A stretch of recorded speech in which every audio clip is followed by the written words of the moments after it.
کام گۆشت حەڵاڵە و کام گۆشت حرامە. من لە دەرەوەی وڵات دەژیم، زۆر قەلەقین بۆ کڕینی گۆشت و مریشک.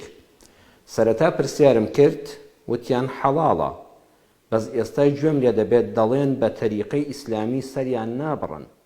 لە دوکانە شەرقیەکانی خۆشمان هی خراپ دەهێنن، نازانم چی بکەم، کام گۆشت حەڵاڵە و کام گۆشت حرامە. پەروەردگار زۆر گرنگی داوە بە خواردنی ئاژەڵەکان، گۆشتی ئاژەڵەکان و ئۆشتی باڵندەکان.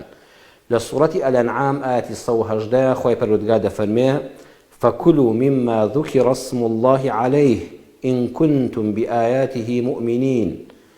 بخۆن لەو ئاژەڵانەی لەو باڵندانەی کە ناوی پەروەردگاریان لەسەر دەبرێ لە کاتی سەربڕینیاندا، ئەگەر ئێوە بە ئاەتەکانی پەروەردگار بڕوادارن. بەڕێزان، سوپاسی ئەو بەڕێزە دەکەین کە لە ئەوروپاوە و هاوێنەکانی ئەو ئەلحەمدولیلا کوردانی ئێمە لە هەر شوێنێکی ئەم جیهانن، سوپاس بۆ ئەڵڵا پابەندن بە ئیسلامەکەیانەوە کە حەقی شەو دەبێ وابین. ئەوە تا خواردنی گۆشت پرسیارکردن دێی پەیوەندی بە ئیمانەوە هەیە، هەروە شتێکی سادە نییە.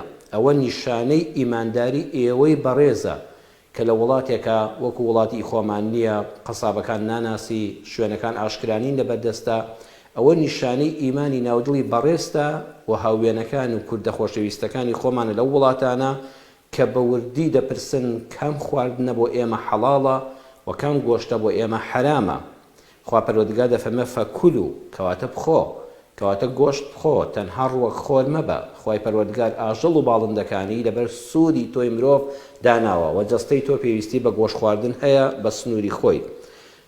بۆ پرسیارەکەی بەڕێزت کە دەفەرمووی سەرەتا وتیان حەڵاڵە، بەس ئێستا گومانمان بۆ دروست بووە، ئەڵێن بە تەریقەی ئیسلامی سەر نابڕدرێن. حدیثێکی پێغەمبەر هەیە صلی الله عليه وسلم لە صحیحی بوخاریدا دایکی ئیمانداران خاتو عایشە بۆمان دەجێڕێتەوە دەفەرمێ أن قوما قالوا للنبي صلى الله عليه وسلم إن قوما يأتون باللحم لا ندري أذكر اسم الله عليه أم لا فقال سموا عليه أنتم وكلوه. دەفەرمێ کۆمەڵە خەڵکێک هاتنە خزمەت پێغەمبەر صلی الله عليه وسلم، وتیان ئێمە گۆشتمان بۆ دێ لەلایەن کەسانێکەوە، گۆشتمان بۆ دەنێردرێ، لا ندري، نازانین، ئەذکر اسم الله عليه ئەم لا، لە کاتی سەربڕینی ئەو ئاژەڵەدا ئەو باڵندانەدا کە گۆشتەکەی بۆ ئێمە دێ لە شوێنێکی دوورەوە بۆمان دەنێرن، نازانین بیسمی اللهیان لێ کردووە لە کاتی سەربڕینایان، نا، لا ندري، نازانین، ئێمە نە لەوێ بووین نە کەسێکی شەیە بە دیاریانەوە بوو بێ.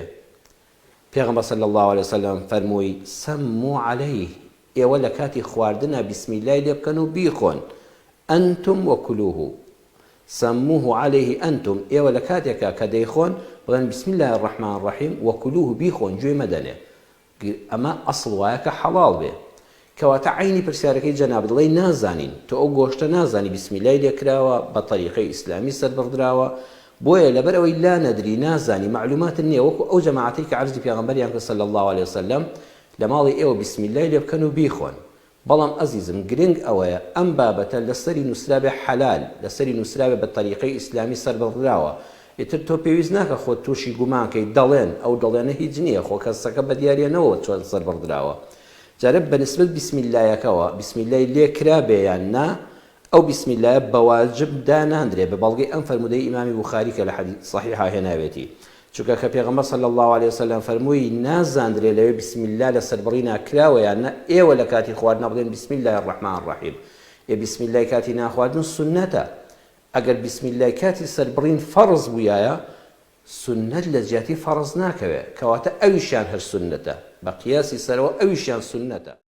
BK4 ستایلی نوێ، بەرنامەی جوان، خزمەتی باش، دەنگ و ڕەنگی کوردانی تاراوگە.